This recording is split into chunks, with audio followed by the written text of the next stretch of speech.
apakah sudah seharusnya Pak, kita teh menurut Bapak ini ya, apakah sudah seharusnya new normal ini diterapkan gitu? Padahal kan untuk Jawa Barat sendiri akhirnya kan memutuskan untuk nanti aja, nanti tanggal 14 Juni dengan sendiri gitu ya. Nah itu menurut Bapak apakah sudah sepantasnya kita menerapkan new normal? Kapan diberlakukannya atau diterapkannya new normal di Kabupaten Kuningan ini? Jangan sampai rakyat dibawa ke dalam sebuah ruang, ya apa yang disebut dengan tatanan kehidupan baru atau tatanan new normal, tapi masyarakat sendiri nggak ngerti apa itu new normal, dan lalu kemudian maka mereka tidak akan bisa melakukan aktivitas yang sesuai dengan tatanan normal baru itu.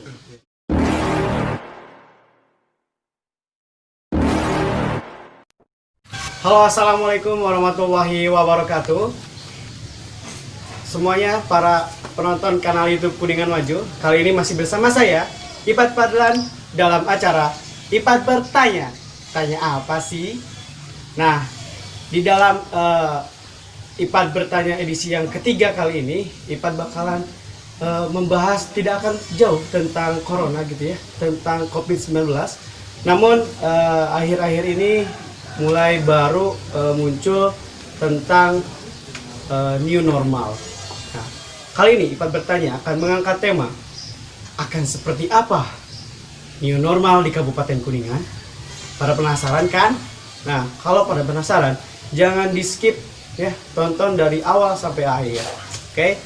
Dan kali ini Ipat sudah bersama Bapak Haji Ujang Kosasi MSI selaku Wakil Ketua DPRD Kabupaten Kuningan dari fraksi PKB.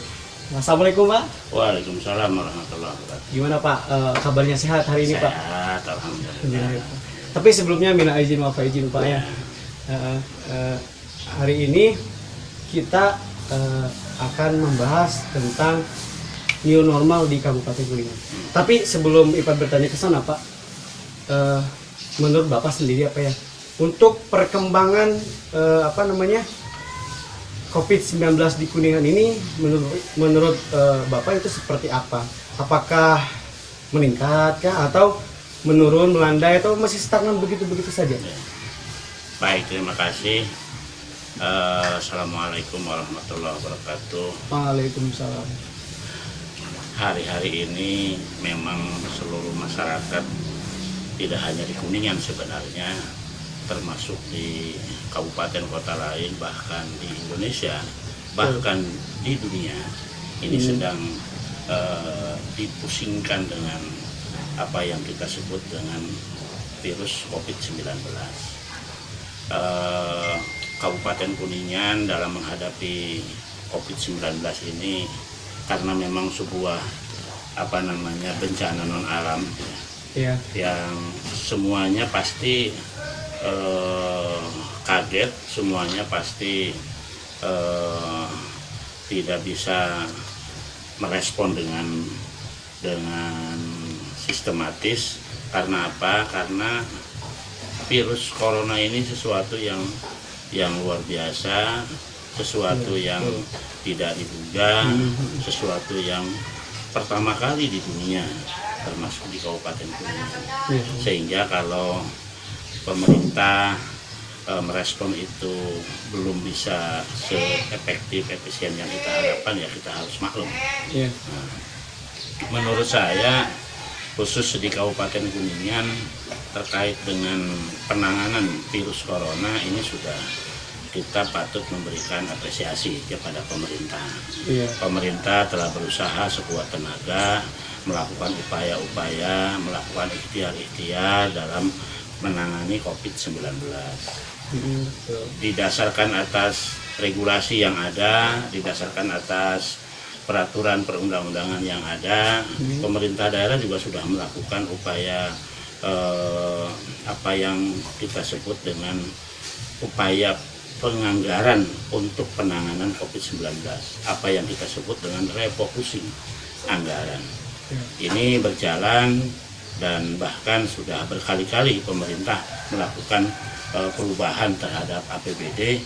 Sampai saat ini saja pemerintah sudah melakukan perubahan parsial yang keempat. Dalam rangka apa? Dalam rangka merespon bagaimana harusnya pemerintah daerah melakukan ikhtiar dalam penanganan COVID-19. Iya. Nah, kelihatannya perkembangan COVID-19 di Kabupaten Kuningan ini alhamdulillah ada penurunan atau melandai lah, kurvanya melandai. Nah, ini terlihat dari beberapa informasi yang disampaikan oleh gugus tugas Kabupaten Kuningan tentang COVID-19 ini, bahwa kalau dulu begitu naik kurvanya, ada yang positifnya beberapa orang, sekarang sudah mulai melandai. Suatu ketika, suatu hari, di hari itu tidak ada satu orang pun yang positif. Kemudian ada beberapa orang juga yang alhamdulillah bisa sembuh dari COVID-19.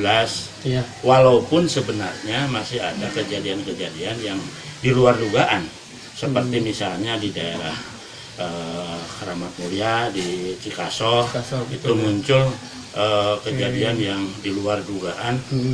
Dan alhamdulillah pemerintah daerah begitu respon terhadap kejadian atau situasi seperti itu. Jadi upaya pemerintah daerah dalam menghadapi bencana non alam ini patut kita apresiasi, patut kita dukung, patut kita support, dan kita sebagai masyarakat Kabupaten Kuningan juga pastinya harus senantiasa mengikuti arahan, petunjuk, himbauan yang disampaikan oleh pemerintah. Berarti itu kurvanya sudah mulai melandai, betul ya Pak? Yang kita ketahui seperti itu. Ya. Mulai melandai. Nah, tetapi Pak, untuk meskipun sudah melandai dan sempat ada wacana bahwa Jawa Barat itu kan akan mengadakan atau melaksanakan new normal itu tadinya rencananya kan awal Juni Pak ya, awal Juni. Akhirnya saya juga mendengar berita bahwa kemarin itu sempat ada rapat dan akhirnya PSBB diperpanjang gitu. Nah, yang IPAD pengen tanyakan apa ya, terkait program PSBB di Kuningan yang sekarang diperpanjang, tapi diperpanjang itu ternyata ada pelonggaran sekarang Pak. Tidak seketat seperti dulu gitu. Awal PSBB gitu. Nah, untuk pelonggaran PSBB sendiri itu menurut Bapak reaksi warga Kuningan itu gimana gitu Pak ya? Dari yang tadinya kirain mau new normal gitu ya, ternyata diperpanjang lagi sampai tanggal 14. Itu reaksi masyarakat gimana Pak dengar ini gitu? Ini. Pemerintah dalam menerapkan sistem yang ada sekarang ini kan diberlakukan PSBB yang diperpanjang. Pasti pertimbangannya sangat matang, dan memang harus matang pertimbangannya. Pertama, dalam menangani COVID-19 ini, menurut saya tidak hanya melulu soal kesehatan. Jadi pertimbangannya atau parameter penetapannya tidak hanya soal kesehatan, banyak soal lain yang harus menjadi pertimbangan. Yang pertama, soal kesehatan, sudah sejauh mana perkembangan COVID-19 di Kuningan? Sudah melandaikah, sejauh mana melandainya? Kan begitu. Ini harus jadi pertimbangan. Jika memang kondisi kesehatan COVID-19 di Kabupaten Kuningan ini belum begitu menguntungkan, saya kira akan bahaya kalau kita menggunakan metode yang memberikan keleluasan kepada masyarakat untuk melakukan aktivitas. Itu akan bahaya. Nah, yang kedua, pemerintah juga akan mempertimbangkan faktor lain, faktor ekonomi misalnya. Apakah dengan PSBB yang sangat ketat misalnya, lalu kemudian ekonomi ini akan diuntungkan atau dirugikan, atau akan mengganggu pertumbuhan ekonomi yang ada di Kabupaten Kuningan. Kacamata saya itu melihat bahwa apabila PSBB ini diberlakukan lalu kemudian sangat ketat, ini akan mengganggu sektor ekonomi. Nah, oleh karenanya maka konsepsi pemerintah PSBB diberlakukan dengan diberikan pelonggaran kepada aktivitas sektor lain, termasuk dialami sektor ekonomi. Supaya apa? Supaya di satu sisi aspek kesehatan ini terjaga, aktivitas masyarakat tetap mempertimbangkan aspek kesehatan. Di sisi lain, aspek ekonominya bisa berjalan, walaupun tidak maksimal karena memang ada batasan-batasan. Nah, hal-hal inilah kemudian yang menjadi pertimbangan pemerintah seperti ini. Nah, oleh karenanya, menurut saya tinggal ini upaya atau ikhtiar pemerintahnya saja. Pertama, bagaimana memberikan pemahaman kepada masyarakat, kepada rakyat Kuningan soal PSBB, soal new normal. Ini masyarakat supaya paham dulu, apa sih sebenarnya PSBB itu, dan bagaimana sih nanti kalau misalnya kita masuk kepada tatanan normal baru itu atau new normal. Nah itu hendaknya diberikan pemahaman yang begitu luas, begitu jelas kepada rakyat. Jangan sampai rakyat dibawa ke dalam sebuah ruang, ya apa yang disebut dengan tatanan kehidupan baru atau tatanan new normal, tapi masyarakat sendiri nggak ngerti apa itu new normal, dan lalu kemudian maka mereka tidak akan bisa melakukan aktivitas yang sesuai dengan tatanan normal baru itu. Nah itu perlu sosialisasi yang kuat. Yang kedua, sosialisasinya juga tidak boleh parsial, harus sangat komprehensif, termasuk kepada yang saya ingin ingatkan kepada pemerintah, termasuk sosialisasi soal PSBB, soal new normal kepada lembaga-lembaga pendidikan. Ini yang mohon maaf kelihatannya agak terlupakan oleh pemerintah. Lembaga pendidikan yang saya maksud bisa lembaga pendidikan formal seperti sekolah, ya kan? Bisa juga lembaga pendidikan non formal seperti pesantren misalnya. Sampai hari ini saya belum melihat unsur pemerintah, unsur penanganan COVID-19 menyentuh pondok pesantren, mensosialisasikan soal bagaimana PSBB, mensosialisasikan soal bagaimana new normal, mensosialisasikan bagaimana kita harus sering cuci tangan, mensosialisasikan bagaimana kita harus selalu pakai masker misalnya. Nah, ini juga sebenarnya masih harus kita tingkatkan sistem atau metode sosialisasi wilayah jangkauan sosialisasinya. Nah, jangan sampai kita seolah sudah maksimal sosialisasi, tapi ada sektor-sektor yang perlu mendapatkan sosialisasi, perlu disentuh tapi belum disentuh. Jadi tadi menarik sekali Pak terkait new normal sendirinya Pak. Ini ini menjadi perbincangan tidak hanya di Kuningan saja tapi di nasional. Apakah sudah seharusnya Pak, menurut Bapak ini apakah sudah seharusnya new normal ini diterapkan gitu? Padahal kan untuk Jawa Barat sendiri akhirnya kan memutuskan untuk nanti tanggal 14 Juni di Kuningan sendiri gitu ya. Nah itu Bapak, apakah sudah sepantasnya kita menerapkan new normal itu Pak? Khususnya di Kabupaten Kuningan sendiri. Kalau menurut saya kapan diberlakukannya atau diterapkannya new normal di Kabupaten Kuningan ini akan sangat tergantung kepada bagaimana kesiapan pemerintah, kesiapan masyarakat juga, kesiapan seluruh masyarakat Kabupaten Kuningan. Kenapa saya sampaikan seperti itu? Kehidupan tatanan baru atau new normal itu kan sebenarnya kehidupan normal dengan metode baru atau dengan cara baru. Contoh lah, masyarakat biasa ke pasar, biasa berbelanja, biasa ke mall, biasa ke mana-mana. Hanya ada hal yang harus dipertimbangkan, yang harus diperhatikan. Apa? Selalu pakai masker. Apa? Selalu jaga jarak. Apa? Selalu tidak banyak berkerumun. Nah, selalu cuci tangan pakai sabun. Nah, yang new-nya itu yang seperti itu sebenarnya kalau menurut pemahaman saya. Sehingga masyarakat sebenarnya pada saat sudah siap seperti itu tidak ada masalah. Kita akan menerapkan apa yang disebut dengan new normal. Cuman persoalannya tadi, jangan-jangan masyarakat belum paham tentang new normal itu apa. Karena apa? Karena memang kita, pemerintah ini belum leluasa menyampaikan informasi itu kepada masyarakat. Jadi hari ini saya melihat Kuningan itu kelihatannya belum siap untuk menerapkan new normal. Hari ini ya, per hari ini. Nggak tahu nanti pada pasca selesainya PSBB tahap kedua misalnya tanggal 12 Juni ini. Karena dalam PSBB tahap kedua ini saya melihat pemerintah begitu all out untuk melakukan sosialisasi kepada masyarakat. Begitu kencang menyampaikan informasi kepada masyarakat tentang PSBB, tentang new normal. Ya mudah-mudahan saja pas PSBB tahap kedua selesai, masyarakat sudah sangat paham, sudah terbiasa dengan pakai masker, sudah terbiasa dengan dengan selalu cuci tangan, pakai sabun, sudah terbiasa tidak menjaga physical dan social distancing misalnya. Nah itu mudah-mudahan bisa tercapai. Tapi Pak, untuk sektor pendidikan sendiri Pak, itu di new normal itu kira-kira apa dulu sih yang fokus pemerintah ketika new normal sudah dilaksanakan? Ya, Fokus pemerintah. saya kan mendengar informasi dari berita juga bahwa Korea Selatan ini baru 1 hari memberlakukan new normal, baru 1 hari membuka sekolah dalam pelaksanaan new normal. 1 hari kemudian Korea Selatan menutup kembali sekolah itu.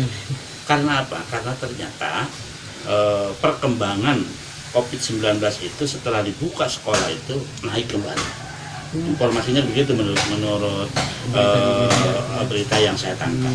Nah maksud saya begini, itu hendaknya menjadi sebuah pelajaran buat Indonesia, buat Kuningan lah, bahwa apabila kita mau masuk, karena memang pemerintah Kabupaten Kuningan ini kan juga harus menganut kepada sistem atau ketentuan yang dibuat oleh pusat.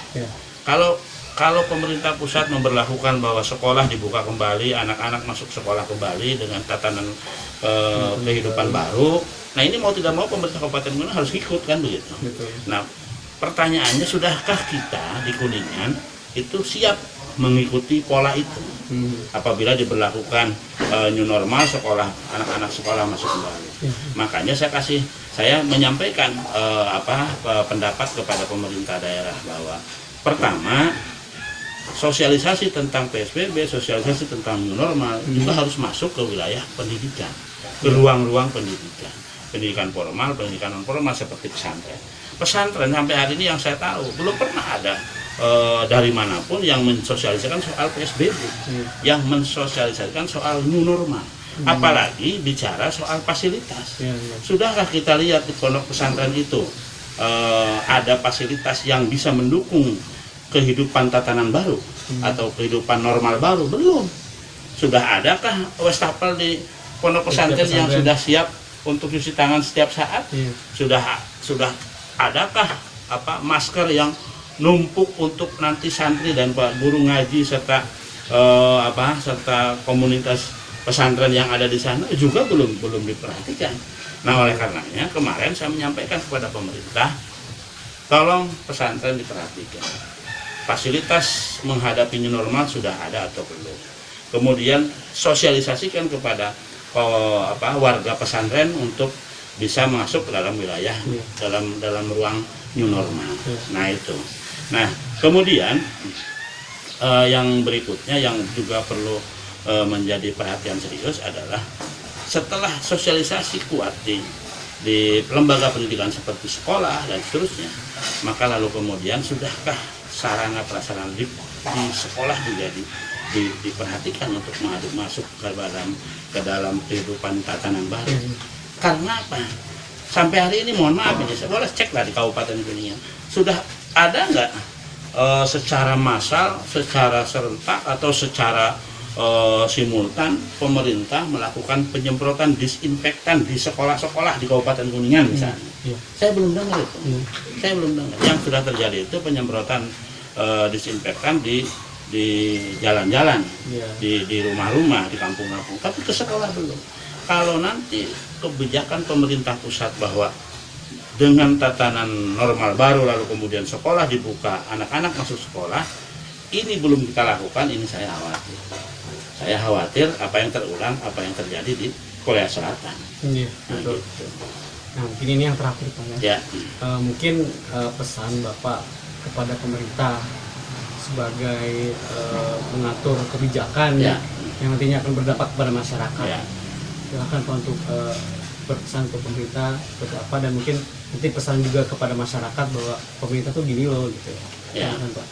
Ya, terima kasih. Kalau ke pemerintah saya kira karena saya kebetulan juga duduk di DPRD, pastinya nanti akan kita sampaikan melalui forum-forum resmi, rapat-rapat dengan DPRD.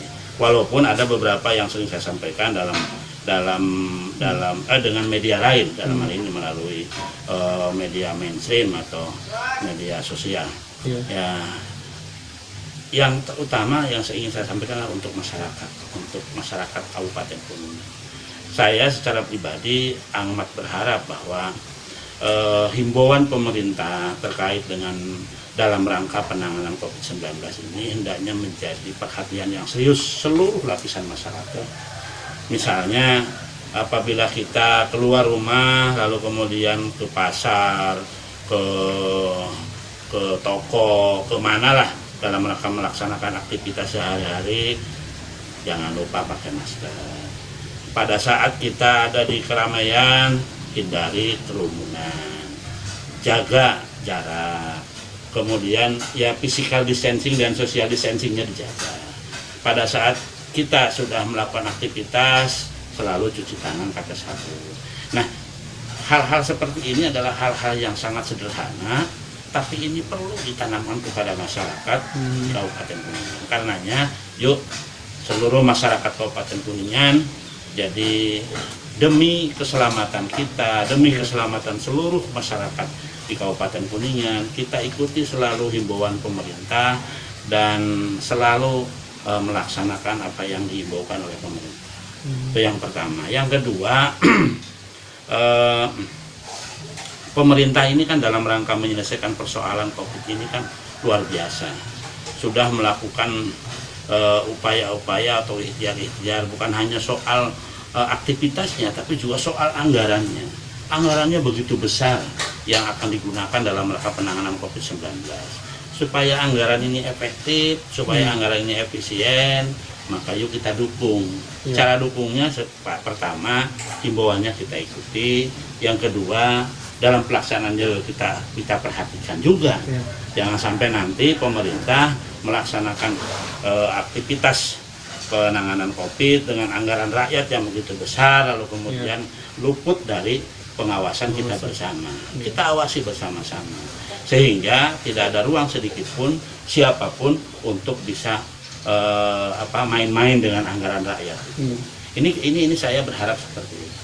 Karena dengan demikian maka seluruh rakyat memahami itu, seluruh rakyat mengetahui itu, dan mudah-mudahan ini adalah cara yang efektif, cara yang lebih cepat dalam penanganan COVID-19. Begitu. Mungkin itu adalah yang pertanyaan IPA yang terakhir, Pak. Ya. Jadi berhubung pertanyaan IPA sudah habis gitu ya, akhirnya kita sampai kepada penghujung acara. Jadi saya IPA bertanya, berterima kasih kepada Bapak Haji Ujang Kosasi yang sudah menyempatkan waktunya untuk sekedar mengobrol, diskusi santai ringan bersama IPA gitu ya. Dan mungkin bisa kita menarik kesimpulan ya Pak ya, bahwa new normal ini adalah kehidupan biasa gitu ya. Cuman menerapkan cuma 3 hal gitu ya. Mungkin memakai masker, menjaga jarak, sama cuci tangan. Hanya itu saja. Jika itu dipatuhi, tentunya akan membantu memberantas penyebaran virus corona itu. Mungkin ini adalah sesi yang terakhir, Pak. Saya ucapkan terima kasih sekali lagi. Tetap safety teman-teman di rumah. Ditutup di akhirul kalam. Wassalamualaikum warahmatullahi wabarakatuh. Waalaikumsalam warahmatullahi wabarakatuh.